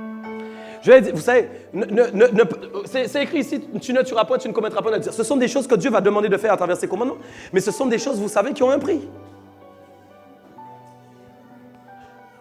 Ouais. Continue. Honore ton père et ta mère, oui, et tu aimeras ton prochain comme toi-même. Vous connaissez tout ça? Vas-y.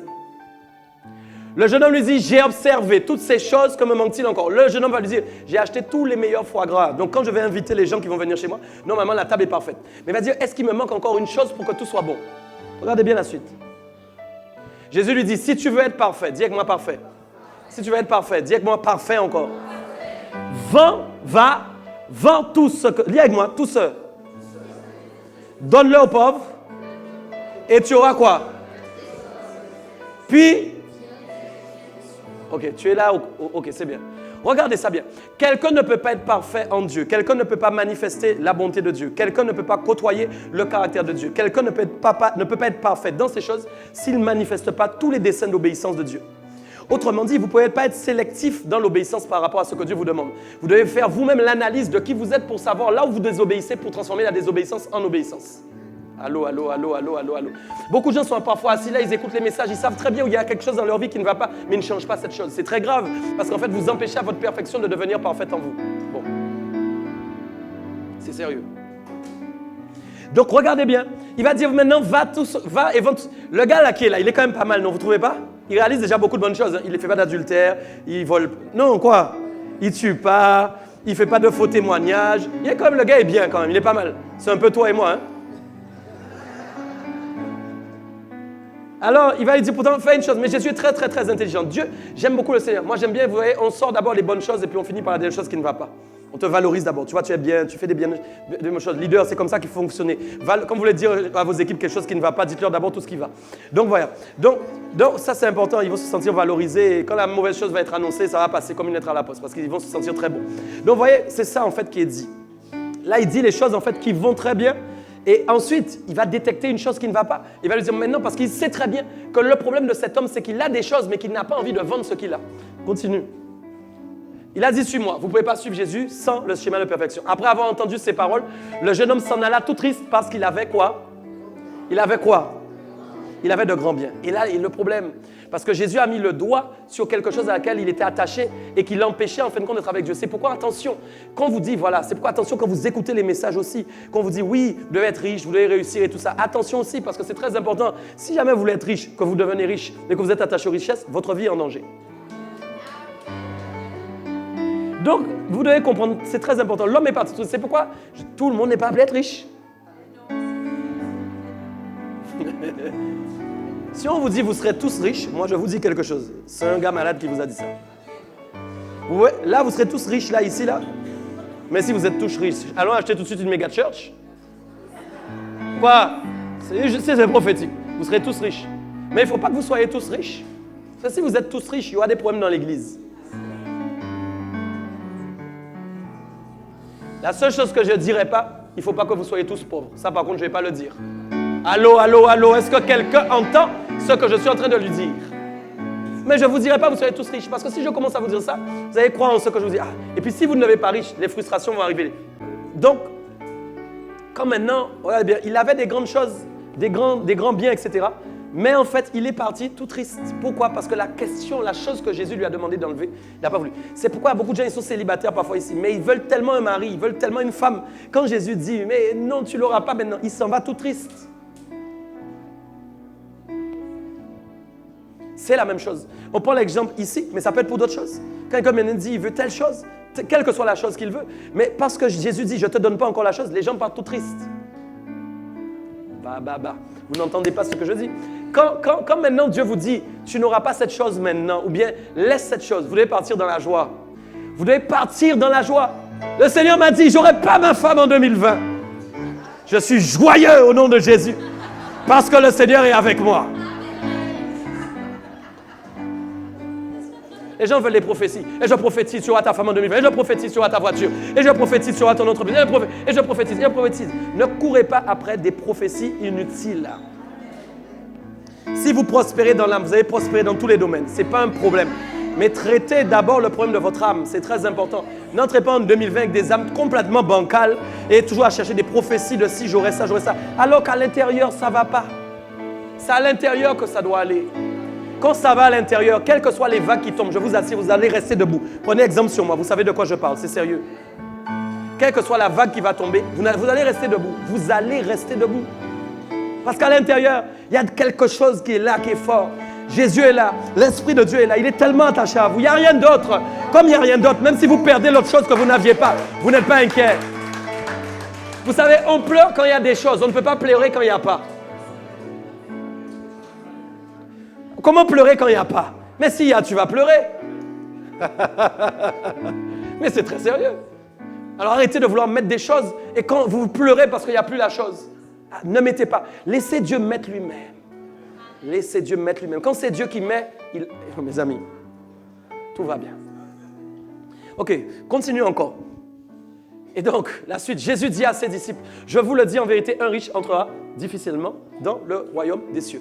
Mais vous savez ça encore, vous ne pouvez pas calculer la richesse en fonction seulement du matériel parce que quelqu'un n'est pas riche seulement selon le matériel qu'il a. Je peux être riche en fin de compte familialement, je peux être riche matériellement, je peux être riche spirituellement. Tout le monde m'entend ou pas? Jésus, là l'exemple de cet homme, c'était un problème matériel. Mais vous pouvez être riche sur le plan familial et attention, ne pas pouvoir entrer dans le royaume des cieux parce que votre famille vous empêche d'entrer. J'ai parlé à quelqu'un ou pas? Pourquoi les gens prennent ce verset seulement pour un riche matériel? Mais non, il faut savoir lire. La lettre tue, mais l'esprit vivifie. Ne prenez pas les choses à la lettre comme des pharisiens. Ça concerne seulement les riches. Les riches ne vont pas entrer dans les cieux. Non, non. Là, c'est l'homme sur lequel il est tombé. Mais derrière ce qu'il dit, il y a une pensée qui est vraie, qui est valable pour tous les autres domaines. Je peux être riche familialement. Moi, j'estime être riche familialement. Je suis marié, j'ai 3 enfants. OK? Je suis riche familialement. Donc, ça veut dire qu'il est possible que si je suis trop attaché à ma femme et à mes 3 enfants, ça fait 4 personnes auxquelles je suis attaché. Vous n'avez pas entendu? Est-ce que tout le monde me suit? Ça fait 4 personnes. C'est énorme, 4 personnes. 4 personnes auxquelles je suis attaché. Ça peut m'empêcher d'entrer dans le royaume des cieux. Mais là, je vais expliquer aux gens qui comprennent. Regarde bien. Je vous le dis encore. Il est plus facile, lis avec moi, de passer par le trou, je ne vous entends pas, d'une aiguille qu'à un riche. Est-ce que c'est possible à un chameau de passer par le trou d'une aiguille? Voilà, c'est ça le problème. Il y a 2 phases en fait dans le verset qu'il faut comprendre. Déjà, Dieu parle d'abord de quelque chose qui est normalement impossible. Mais Dieu peut rendre possible les choses puisqu'il rend l'impossible possible. C'est ça qu'il faut comprendre. Quand Jésus lui-même parle, il dit des choses qui sont normalement incompréhensibles, mais qui sont possibles au regard de Dieu. Et il va dire quoi? Pourquoi? Parce qu'en fait, c'est plus facile et c'est plus difficile. Dis-moi facile, difficile. Quand Jésus est en train de parler, il parle en fait des niveaux de facilité. En fait, Jésus est en train de parler des niveaux de facilité. Quand vous lisez les versets, vous devez bien comprendre. Il n'est pas en train de parler ni spécialement du chameau, ni spécialement du riche. Il parle des facilités. Et il dit, un riche va avoir difficilement l'accès au royaume des cieux, alors qu'un chameau, ça va être facile pour lui d'entrer dans le trou d'une aiguille. Donc en gros, pourquoi un chameau? Est-ce que vous avez déjà vu un chameau qui va chercher sa selle? Vous avez déjà vu un chameau qui va chercher en fin de compte celui qui le dirige? Est-ce que vous avez vu un chameau aller à casino acheter des packs d'eau? Sérieux? Vous avez vu un chameau se marier? Le pasteur était là, il a célébré le mariage. Vous n'avez pas vu ça. Donc jusque-là, le verset est valable. Donc pourquoi? Parce que le chameau lui-même ne peut... Le chameau ne peut rien récupérer par lui-même. Il ne peut s'attacher à rien d'autre. Il ne peut s'attacher qu'à ce que son maître lui dit de faire. Pourquoi la parole que je relâche sur toi? Tu dois t'attacher seulement à ce que le maître veut que tu fasses. C'est sérieux ce que je te dis. Tu dois t'attacher seulement à ce que le maître veut que tu fasses. Parce qu'en fait, ce que le maître veut que tu fasses est réellement attaché uniquement à des paroles. Vous n'avez pas compris ce que j'ai dit. Ah, Jesus. Dieu parle et la parole est créatrice. Donc quand Dieu parle, tu ne vois pas un mot. Quand Dieu parle, tu vois des mots? Non, tu ne vois pas une chemise arriver sur toi. Non, mais la parole pourtant est créatrice. Tu m'entends bien dans ce que je suis en train de te dire ou pas? Donc ça veut dire que c'est la parole du maître à laquelle tu es attaché. Tu m'entends bien? Mais quand la parole du maître est attachée à toi, ce n'est pas qu'on te voit plus habillé ou plus riche. Tu n'as pas entendu ce que j'ai dit? Non. Quand la parole du maître est attachée, tu es toujours le même. Michael Dopia, toujours pareil comme il t'a trouvé. Tu ne m'as pas compris. Mais comme tu t'attaches seulement aux paroles de Dieu et que tu es tellement attaché à Dieu, tu n'es pas en train de t'enquérir de choses que tu n'as pas besoin de prendre avec toi. Je ne sais pas si je me fais comprendre dans ce que je dis. Pourquoi le chameau lui-même est obligé d'attendre ce que le maître lui a dit de faire? Donc le chameau va entrer facilement dans le royaume des cieux. Pourquoi? Parce qu'il n'est pas lui-même, il n'a pas trop de choses avec lui. Même si Jésus lui dit maintenant, hein, laisse tes richesses. Le chameau va... J'ai fait un cheval plutôt. Mais je ne sais pas trop faire les chameaux.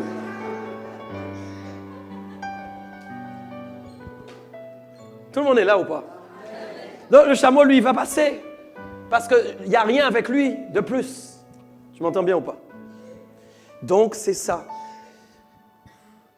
Continue. Les disciples ayant entendu cela furent très étonnés et dirent, qui peut danser? Les gars sont là, ils sont morts.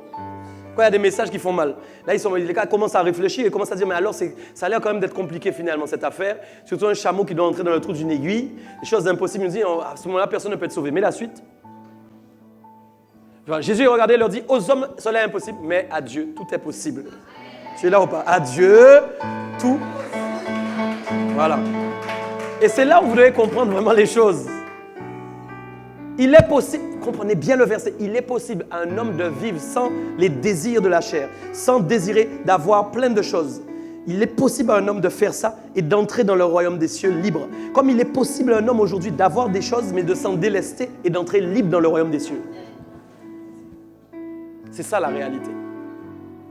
Et donc, il n'y a que Dieu qui peut faire ça, forcément en fonction de la foi que vous avez mis en Dieu et la façon dont vous êtes attaché à Dieu. Je reviens à ce que je disais au début, c'est la façon dont tu t'es attaché à Dieu qui doit faire la résonance finalement de ton caractère, de ton comportement et de comment tu vas faire agir avec Dieu.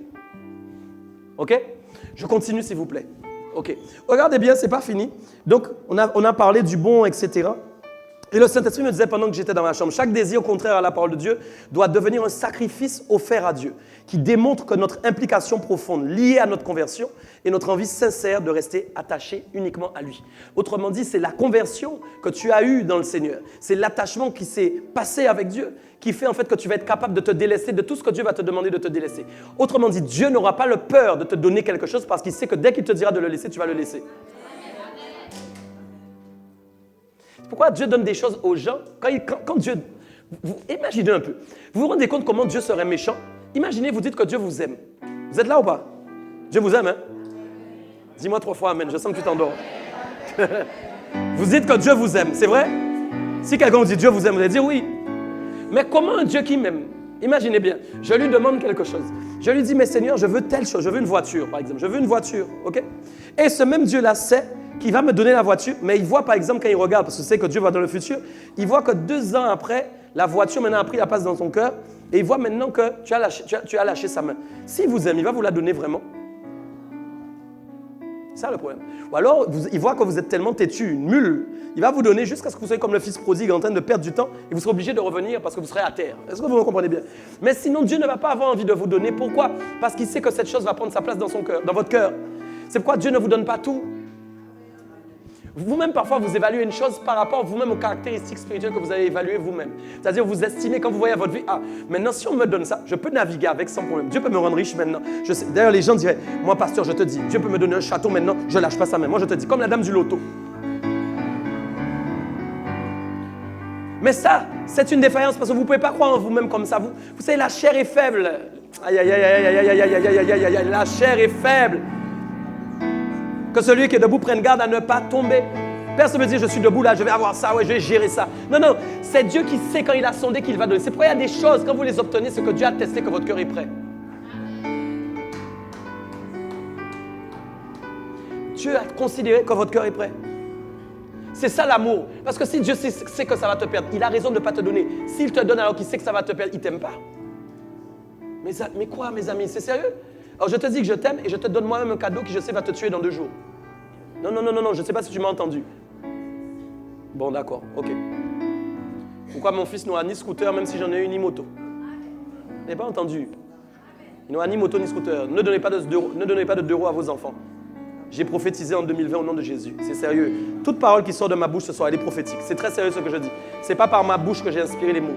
C'est sérieux ce que je dis. Écoutez bien. Il y a des choses que vous ne pouvez pas donner à vos enfants parce que inspiré par la conviction même du Saint-Esprit, vous convainc maintenant, vous ne devez pas donner ça à l'enfant. Parce que Dieu a vu que si tu donnes ça, il va arriver quelque chose à l'enfant. Donc j'ai dit, 2020, faites attention au choix que vous faites. Le Seigneur a prophétisé pendant la louange et l'adoration. Il a dit, il faut beaucoup de précision. Vous avez entendu? La précision, c'est des choses très précises que Dieu lui-même veut donner, veut vraiment, en fait, que vous ayez vraiment un don de perception, de discernement pour être précis dans les choix que vous allez faire, opérer avec précision. Dieu n'est pas un Dieu, en fin de compte, où c'est flou, il n'est pas sûr. Dieu est toujours très précis, mais c'est nous qui ne sommes pas précis. Et Dieu veut que nous soyons précis cette année. Donc, pour la précision va amener des choix que vous allez faire qui vont être précis. Donc, forcément, il va y avoir des résultats précis aussi. Donc, forcément, ce sera meilleur que quand vous faisiez avant. Je veux continuer encore. J'ai encore un tout petit peu de temps et je veux continuer. Regardez bien ça. Si on prend maintenant 1 Corinthiens 7, 23, 37. Je vais prendre celui-là. Est-ce qu'il y a des célibataires ce soir au nom de Jésus? Yes. Ils sont où les célibataires? Qu'ils acclament Dieu. Que tous les célibataires acclament Dieu. Ah, c'est mou. Que tous les célibataires acclament Dieu. Et les mariés aussi, acclamez Dieu. Les mariés. Tu vois, c'est ça en fait qui est traite. Tu sens quand même que la clameur des mariés est différente de celle des célibataires. C'est pas normal. La clameur des célibataires devrait être plus forte que celle des mariés. Bon. Je dois parler. Je ne comptais pas parler aux célibataires et tout ça, mais le Seigneur m'a mis ça sur mon cœur pendant que je préparais le message. Parce que pour l'année 2020, le célibataire doit vivre autrement au nom de Jésus. Donc ça fait partie des choses. Le prix à payer pour obtenir les bonnes choses. Tu te rappelles? Ok. Regardez bien. Ça encore, c'est un exemple. Je veux prendre ça. Donc 1 Corinthiens 7, verset 23 nous dit quoi? Vous avez été rachetés à comment? À 1. C'est important. Premier point, ne devenez pas esclave des hommes. Arrête-toi là. Ne devenez pas, dis, je ne serai pas esclave des hommes. Vous voyez, quand vous lisez la Bible, parfois vous pouvez lire ce passage-là, vous ne faites même pas attention à ne devenez pas esclave des hommes. Pourtant, c'est en fait la parole qui est la plus importante dans tout le passage qui est précisé ici. Pourquoi? Parce que Dieu est en train de dire, vous n'avez pas le droit d'être esclave des hommes. En gros, si vous n'êtes pas esclave d'un homme, vous êtes esclave de Dieu. Et pourquoi? Parce qu'on peut être esclave d'un homme. Vous savez que vous pouvez être célibataire, chercher à vous marier et entrer en esclavage sans le savoir. C'est sérieux. Les gens croient marier, c'est Cendrillon et tout ça là. C'est n'importe quoi. Le mariage, c'est une sacrée affaire. Et donc, forcément, la Bible dit, vous ne devez pas devenir esclave de quiconque. Vous pouvez être esclave de votre mari, vous ne pouvez pas être esclave de vos enfants, vous ne pouvez pas être esclave de vos femmes, vous pouvez être esclave de votre travail, vous ne pouvez pas être esclave même de votre pasteur, même de l'apôtre. Non. Vous n'avez pas le droit d'être esclave des... Dis avec moi, des... D'accord, je suis un homme? Bon, alors ça va. Donc, tu n'es pas mon esclave. Tu n'es pas mon esclave. Est-ce qu'on se comprend bien? Parce que si tu deviens mon esclave, ça veut dire que je suis ton maître. Et si je suis ton maître, j'ai un pronom avec Dieu et toi aussi. Donc c'est pourquoi il dit bien, et regardez ce qui précède, vous avez été racheté à un grand prix. Autrement dit, il n'y a aucun homme qui a payé le prix pour vous. C'est pourquoi il va dire, vous ne pouvez pas être esclave d'un homme. Écoutez, qui a payé le prix? Jésus. Donc je dois être esclave que de Jésus. Je ne peux pas être esclave d'un homme alors que c'est Jésus qui a payé le prix. Sinon c'est enlever la notion de sacrifice que Jésus a accompli pour ma vie et c'est faire régresser Jésus à un stade d'homme lui-même alors qu'il n'est plus homme, il est passé spirituellement. Le dernier Adam, ah bon.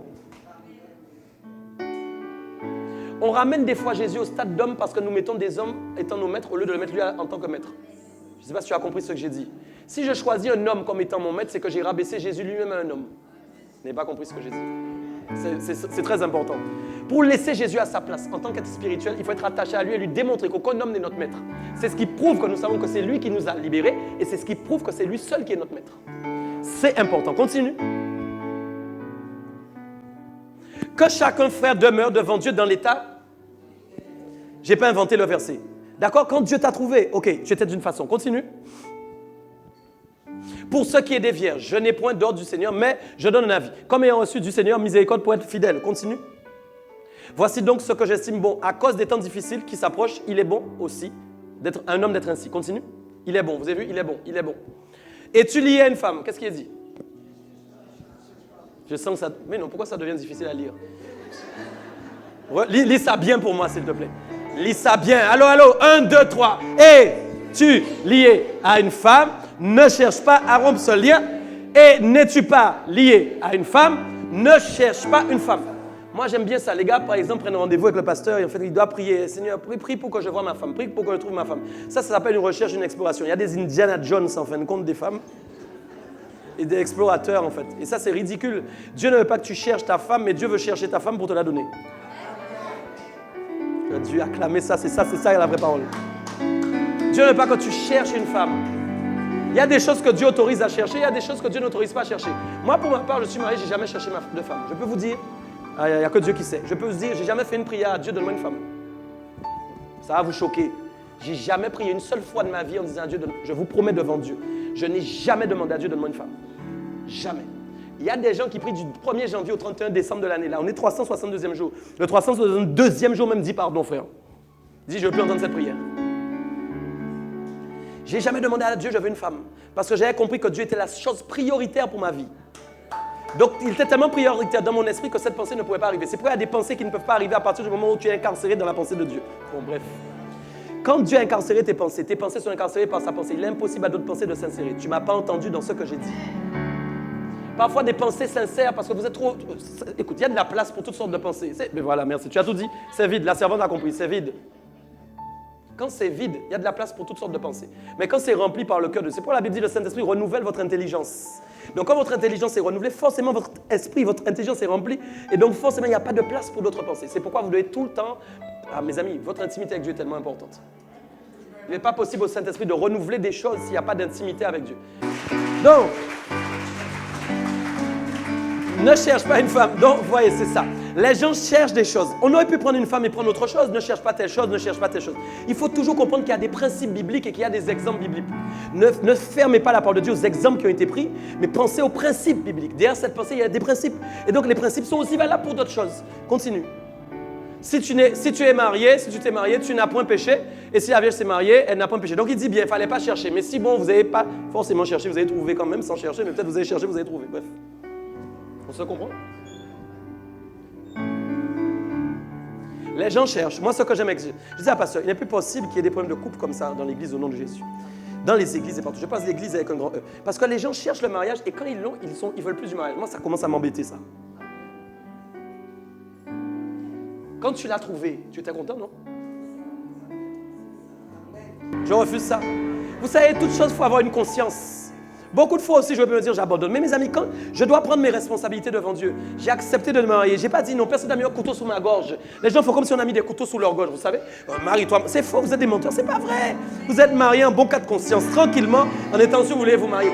Vous vouliez vous marier. Vous voyez les célibataires, il n'y a pas que vous aussi qui... Hein? Les mariés aussi, ils ont un peu à apprendre. Hein? Donc, vous n'avez pas péché si vous êtes mariés, parce que Dieu est d'accord avec le mariage. Mais écoutez bien, et si la Vierge, alors donc elle n'a pas péché, mais ces personnes auront quoi? Auront quoi? Et je veux te les épargner. Je veux vous les épargner. Je veux vous les épargner. Moi aussi, je dois te dire que je veux vous épargner quelque chose de difficile. Dieu veut vous épargner certaines choses en 2020. C'est tellement à contre-courant. Normalement, le prophète Archibishop aurait dû venir ce soir prophétiser sur vos mariages de 2020. C'est ça après quoi les gens courent. Ils n'aiment pas trop les paroles qui font Il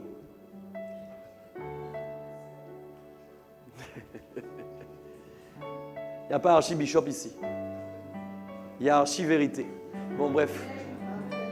Mais ces personnes auront des tribulations dans la chair et je voudrais vous les épargner. Ça, c'est l'amour de Paul pour vous, là. Ça, c'est l'amour. Parce qu'il sait très bien que dans le mariage, il y a des choses difficiles, il veut épargner que vous ayez des difficultés. Mais il sait peut-être que vous n'êtes pas appelé à ça. Mais est-ce que vous arrivez à vivre, en fait, en pensant que vous n'avez pas besoin de chercher? Pourquoi je déclare sur ta vie ce soir au nom de Jésus? Amen. En 2020, allô, lève les mains célibataires. Tu ne m'as pas compris. Lève les mains célibataires. En 2020, lève les mains au nom de Jésus. Récupère ton partage. Je déclare au nom de Jésus, c'est sérieux. En 2020, tu ne chercheras pas une femme. Tu ne chercheras pas un homme. Tu chercheras Jésus et tu obtiendras ce que Jésus a prévu. Au nom de Jésus. Voilà ce qui va se passer. Et quand je parle de recherche, Je ne parle pas simplement d'être en train de prier, demander à Dieu. Parce que la recherche, c'est dans le cœur que ça se passe, au niveau des désirs. La façon dont ton cœur bat ou pas pour les choses. Que Dieu voit que ton cœur ne bat que pour lui. Que pour lui. Quand il voit ton cœur ne bat que pour lui. Dieu n'a aucun sujet de jalousie à ton niveau. Aucun sujet de jalousie. Aucun sujet de jalousie. C'est ça la vérité. Ok, tu peux continuer encore. Vous y êtes? Voici ce que je dis, frère, c'est que le temps est court. Dis avec moi, le temps est court. Que désormais ceux qui ont des femmes soient comme n'en ayant. Voilà, le temps est court. Dis avec moi, le temps est court. Vous savez, c'est là encore les bêtises, encore des doctrines inutiles. Les gens pensent que le temps est court, donc il faut aller plus vite dans les choses. Vous voyez comment les gens ne comprennent rien à la parole de Dieu. Le temps est effectivement court. Les temps sont courts parce que Jésus revient. Les choses avancent, oui, mais ça ne veut pas dire que tu dois accélérer comme un fou. Jésus n'a jamais dit que parce que le temps est court, tu dois courir plus vite. Alors les gens pourraient lire le temps est court, ils doivent se marier vite. C'est faux, c'est une erreur. D'ailleurs, quand Jésus reviendra, les gens seront en train de se marier. Les gens seront en train d'accoucher. Donc le temps est court, pourquoi? Regarde bien, le temps est court, que désormais ceux qui ont des femmes soient comme n'ayant pas. À cause du temps qui est court, ma manière de vivre est modelée par un nouveau système. Le temps court influence ma manière de vivre et non pas en fait d'accélérer les choses. La manière de vivre, regarde ça bien, il dit maintenant, il revient à la base. Vous vous rappelez le verset au début, j'ai dit, vous ne devez pas être esclave d'aucun homme. Vous vous rappelez? Et donc ça veut dire que vous devez avancer à mettre Jésus. Il revient en fait à la pensée de départ en disant, voilà que si tu es marié, oui, il t'autorise, mais tu dois être comme n'ayant pas de femme. Je sais, c'est pas possible que ta femme soit invisible. C'est pas ça la question que je suis en train de traiter. Ni ton mari d'ailleurs. Mais ce que je suis en train de dire simplement, c'est que Dieu est en train de dire l'attachement que tu as pour la personne qui est avec toi, ta bien-aimée, ton bien-aimé. Dieu doit avoir en fin de compte que c'est comme si tu ne l'avais pas. On va expliquer ça. Dis avec moi, enseignement, il faut aller plus loin. Regarde bien ça. Si par exemple maintenant, écoutez, sois comme n'en ayant pas. Si tu es seul maintenant, comment tu vis? C'est ça la question. Tu n'as pas, par exemple, de personne, tu n'as pas de femme, tu n'as pas de mari. Tu as une manière de vivre en fait. Je ne t'ai pas dit que ta manière de vivre n'a pas changé. Forcément, tu ne pourras pas vivre comme quand tu vivais seul. Mais je suis en train de parler de vis-à-vis de Dieu. Allô? C'est pourquoi beaucoup de célibataires loupent en fin de compte ce qu'ils ont à apprendre avec Dieu durant le temps du célibat et donc loupent leur mariage. Est-ce que quelqu'un entend ce que je suis en train de dire? Parce qu'en fait, on confond en fin de compte les deux changements. Il y a un changement qui s'opère dans le mariage, il est lié à la manière... Tu ne peux pas vivre comme un célibataire quand tu es marié. Ta femme ne va pas être heureuse, ton mari ne va pas être heureux. Mais par contre, il y a quelque chose qui ne doit pas changer si ça a été établi de ton célibat quand tu es marié. Je vais expliquer quelqu'un qui a compris que son célibat est l'occasion en fait, de traiter une relation avec Dieu profonde parce qu'il a du temps que les mariés n'ont pas. Vous voyez que j'ai le même temps que vous? Je viens me prêcher là, mais ça se trouve, tu as plus prié que moi. Bon, laisse tomber, tu n'as pas compris ce que je suis en train de dire. Parce que ma vie ne me permet pas de faire des choses qu'un célibataire doit faire. Bon. Il est impossible, le temps est court, dis avec moi le temps est court, c'est bien une question de temps. Quand on parle de temps, on parle bien d'heures et d'horloge. Donc ça veut dire que le célibataire n'a pas le même temps que le marié, non? Mais mes amis, mais c'est la vérité, mes amis. Comment voulez-vous qu'un gars comme moi qui a 3 enfants et une femme peut avoir le même temps qu'un célibataire? Mais attends, comment je fais ça, moi? Ah oui, il m'arrive de ne pas dormir, c'est ça le problème, justement. Moi, mes yeux sont gonflés, tout ça, machin. C'est vrai en plus. Donc parce que je n'ai pas le même temps. Mais quand le célibataire, lui, il s'est accordé avec Dieu, il a bâti une relation avec Dieu. Qu'est-ce qu'il fait? Il traite sa relation. Donc forcément, il a une relation. Donc quand il va entrer dans le mariage, tu es là ou pas? Il va être marié, mais il va être comme n'en ayant pas. C'est-à-dire comme quand il n'avait pas au niveau de son cœur. C'est-à-dire sa relation avec Dieu ne va pas changer parce qu'il est marié. Aïe, aïe, aïe, aïe. Mais beaucoup de gens n'obtiennent pas le mariage parce que Dieu voit que la relation va changer en fonction du mariage avec lui. C'est pas normal que tu te maries et que toi, personnellement, tu régresses spirituellement. C'est dangereux, mes amis. Allô, allô. Il y a des messages qui passent comme ça, ils sont concrets. C'est pas possible que tu régresses. Si tu régresses, c'est qu'il y a quelque chose qui va pas. C'est pas possible. D'ailleurs, allô, c'est pas la faute de ton mari et de ta femme non plus. Allô, ce n'est pas la faute de l'autre. Souvent, les gens pensent que quand ils régressent, c'est la faute du mari. C'est faux. Si tu régresses, c'est de ta faute à toi seul. Parce que même si ton mari ne fait pas ce qu'il faut, même si ta femme ne fait pas ce qu'il faut, rien n'empêche que tu entres dans la présence de Dieu. Rien ne l'empêche. Rien n'empêche que tu entres dans la présence de Dieu. Ce sont des faux prétextes, des faux semblants. C'est un mensonge. C'est un mensonge. C'est faux. Et oui, mes amis. Continue. Ceux qui pleurent comme ne pleurant pas. Ceux qui se réjouissent comme ne se réjouissant pas. Ceux qui achètent comme ne possédant pas. Vous voyez, donc tout ça est attaché, bien sûr, est intimement rattaché à la notion d'intimité avec Dieu. Continue. Et ceux qui usent du monde, comme nous n'en usons pas, car la figure du monde passe. Ça, c'est important. Dire que moi, la figure du monde passe. Vous savez que j'ai moyen de vous montrer différentes figures chaque jour. Il y a des gens qui sont très forts pour ça, d'ailleurs. C'est les femmes ont un peu cette particularité. C'est aussi dangereux pour votre mari. S'il voit trop souvent une façade différente, attention, il peut ne pas s'y retrouver. En 2020, make-up qui bitin là, je ne sais pas quoi. Pas trop de make-up quand même. Après, ça ne va pas. Donc, vous voyez, la figure de ce monde, la figure, dites moi figure. Il y a une chose avec ce monde qui est dangereuse. Voilà pourquoi il ne faut pas user du monde et s'attacher à autre chose que Dieu. Parce qu'en fait, vous savez, c'est pourquoi le marketing fonctionne et que les ventes fonctionnent beaucoup dans le monde. Ils ont trouvé la capacité de changer la figure du monde tout le temps. Donc, comme la figure du monde change, vous êtes toujours attaché à une nouvelle chose. Les smartphones. Chaque septembre de l'année, ils sortent un nouveau. Toi, tu es pris dans le piège. Non, c'est sérieux, parce qu'ils changent la figure. Pourquoi? Parce que la figure du dernier a déjà changé. Allô. Donc, si moi j'use de ces choses, qu'est-ce qui se passe? Chaque fois que la figure change, j'achète. Tu n'as pas compris. Ta figure ne doit pas changer. Pourquoi? Parce que la figure de Dieu n'a pas changé. La figure de Dieu n'a pas changé. La seule chose qui change, c'est la figure de ce monde. On est attaché à tellement de choses. Et ça nous empêche finalement d'être attaché à Dieu. Continue. Or, je voudrais que vous fussiez sans. Si vous êtes inquiet, c'est que vous aimez trop les choses du monde. C'est ce que la Bible dit. Tu ne m'as pas compris. Allô. Les choses du monde, ça veut dire, ça peut être ta femme, ça peut être matériel, ça peut être n'importe quoi. L'inquiétude vient toujours de quelque chose que tu as ou que tu n'as pas.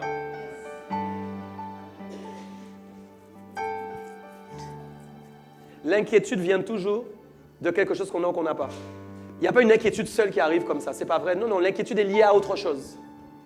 Donc, si jamais, en fin de compte, vous êtes attaché à Dieu, vous ne pouvez pas vous inquiéter. Je dis ça pourquoi? Parce que vous n'avez pas le droit de vous inquiéter. Parce que vous ne pouvez pas ajouter une coudée à votre vie quand vous êtes inquiet. Vous ne pouvez pas allonger votre vie si vous êtes inquiet. L'inquiétude n'est pas ton partage. L'inquiétude n'est pas ta provision. L'inquiétude n'est pas ce que Dieu veut pour ta vie en 2020. Je refuse que tu sois inquiet. Quand tu es inquiet, ta vie n'est pas rallongée. Au contraire. D'accord? Ce n'est pas votre partage, l'inquiétude. Et on voit bien qu'il dit il veut qu'on soit sans inquiétude. Donc, n'usez pas du monde pour ne pas être inquiet. Vous voyez, je vais vous donner un exemple. Regardez comment ça se passe. La figure de ce monde passe. Vous voyez, je prends toujours l'exemple du smartphone. Les gars achètent par exemple un smartphone cher. Ça m'est arrivé. Hein? Moi, je travaille beaucoup sur mon smartphone. J'ai des raisons. Alors, peut-être pas vous tous. Hein? Ça, c'est autre chose. Moi, c'est un outil de travail. Mais regardez bien ce que je vous dis. Le smartphone coûte cher. Mais maintenant, quand par exemple il y a un problème, le gars est inquiet. Pourquoi? Parce qu'il ne sait pas s'il va trouver la puce, s'il va trouver l'élément qui va dans le téléphone. Parce qu'il est inquiet sur base de ce qu'il a. Allô. C'est la vérité. Donc quand on a les choses, on doit être détaché des choses pour ne pas être inquiet par rapport à ces choses. Est-ce que vous me comprenez bien? Bon, je ne sais pas. Ah, mes amis, la figure de ce monde passe. Alors n'achetez pas tout le temps les derniers cris parce que les derniers cris vont amener des cris d'inquiétude. C'était fort ça. Comprenez bien, c'est pas d'inquiétude au nom de Jésus. Pas d'inquiétude. Ok, continue. Celui qui est marié s'inquiète des choses du monde, des moyens de plaire à sa femme. C'est la vérité. Continue. Il y a de même une différence entre la femme et la vierge. Celle qui n'est pas mariée s'inquiète des choses du Seigneur. Vous avez vu? Vous avez vu comment la Bible confirme ce que j'ai dit? Allô? C'est pas moi, j'ai pas menti. Hein? Elle s'inquiète des choses du Seigneur parce qu'elle est seule, afin d'être sainte de corps et d'esprit. Et celle qui est mariée s'inquiète des choses des moyens de plaire. J'ai pas menti. Continue. Je dis cela dans votre intérêt. Ce n'est pas pour vous prendre au piège. Et oui, ce n'est pas un piège que j'ai tendu aux célibataires ni aux mariés. C'est pour vous porter à ce qui est bien séant et propre à vous attacher au Seigneur sans. Dis avec moi, distraction, il n'y en aura pas en 2020. Il n'y aura pas de distraction en 2020. C'est sérieux. Une des stratégies diaboliques que Lucifer utilise, c'est la... Voilà. Et comme il sait que plus tu as des choses, plus il peut te distraire, il est content que tu en aies de plus en plus. Quand j'avais prêché il n'y a pas longtemps d'ailleurs sur le contentement. C'est tellement important de se contenter de ce qu'on a. Bon, mes amis, c'est sérieux. Il faut apprendre à se contenter de ce qu'on a. Parce qu'en fait, contenter vient en fait de content. Quand on n'est pas content, on est tout le temps avec... Je peux entendre ma femme se plaindre, mais moi je suis content quand même. Les gens, alors maintenant cette génération, les gens n'aiment pas se contenter. Moi j'aime bien les choses belles, hein, je ne te mens pas. Mais alors les choses belles, elles ont régressé. Hein. Il y a un temps pour la disette, il y a un temps pour l'abondance. J'ai passé ma décennie. Tu m'as pas entendu? C'est ton partage. J'ai passé ma décennie. J'entre dans une nouvelle décennie. elle ne peut pas ressembler à l'ancienne décennie. La dernière décennie que j'ai passée ne ressemblera pas à la prochaine décennie et la tienne non plus au nom suprême de Jésus. Ce ne sera pas la même. Ce ne sera pas la même. C'est sérieux. Matthieu 12, 33, 37. Il est dit, ou dites que l'arbre est bon et que son fruit est bon, ou dites que l'arbre est mauvais et que son fruit est... Car on connaît l'arbre comment? Ok, continue. Lisez, comment pourriez-vous dire de bonnes choses, méchants comme vous êtes, car c'est de l'abondance du cœur que la bouche. Ok, continue s'il te plaît. L'homme bon tire de bonnes choses de son bon trésor, et l'homme méchant tire de mauvaises choses de son... Tu peux continuer? Je vous le dis, au jour du jugement, les hommes rendront compte de toute parole vaine qu'ils auront. Voilà, car par tes paroles tu seras justifié et par tes paroles tu seras condamné. Je voulais relâcher ça sur toi. Au nom de Jésus, en 2020, ton cœur va changer et l'abondance de tes paroles va être modifiée au nom de Jésus-Christ. C'est très important de comprendre que la Bible dit que c'est de l'abondance du cœur que la bouche parle et que chaque fois que nous avons mal parlé en 2019, c'est que notre cœur était mauvais. La Bible dit que c'est de l'abondance du cœur que la bouche parle. Donc quand nous parlons mal, c'est que notre cœur est mauvais. Ça ne veut pas dire, par contre, ce n'est pas synonyme que ton cœur est constamment mauvais. Mais il y a des failles des fois dans le cœur que Dieu doit travailler. Et Dieu m'en parlait parce qu'il considère vraiment que pour cette année, notre langage doit être vraiment sain. Nous ayons les bonnes choses ont un prix et forcément, bien parler, c'est un prix aussi. C'est dur de tourner sa langue 7 fois. Dis, je tournerai ma langue 7 fois en 2020. Non, redis-le bien. Je prie au nom de Jésus que tu aies des crampes à la langue tellement tu la tournes. Important que nous soyons nous-mêmes en corrélation avec notre caractère et notre manière de parler. C'est très important. Et j'avais ça sur le cœur. Je continue sur les dernières clés. Il faut qu'en 2020, vous examiniez. 1 Thessaloniciens 5, 20, 21. Ne méprisez pas les prophéties, mais examinez toutes choses et retenez ce qui est bon. Le Seigneur me disait, c'est important que vous sachiez aussi que des fois, vous n'arrivez pas à retenir ce qui est bon parce que vous êtes tout le temps des hommes et des femmes sans examen. Je ne sais pas si tout le monde est à l'écoute maintenant de ce que je dis. Tout le monde parfois n'examine pas et donc n'arrive pas à retenir ce qui est bon. On ne vous demande pas de retenir tout, mais on vous demande de retenir ce qui est bon. Le problème, c'est souvent un problème d'examen et donc un problème aussi de discernement. Et c'est pourquoi le Seigneur veut aller plus loin aussi sur votre façon d'examiner les paroles que vous recevez. Vous imaginez, si vous retenez seulement ce qui n'est pas bon, vous n'irez pas loin. Dieu vous appelle à retenir ce qui est bon. C'est pourquoi je prie au nom de Jésus. En 2020, tu retiendras seulement ce qui est bon. Au nom de Jésus.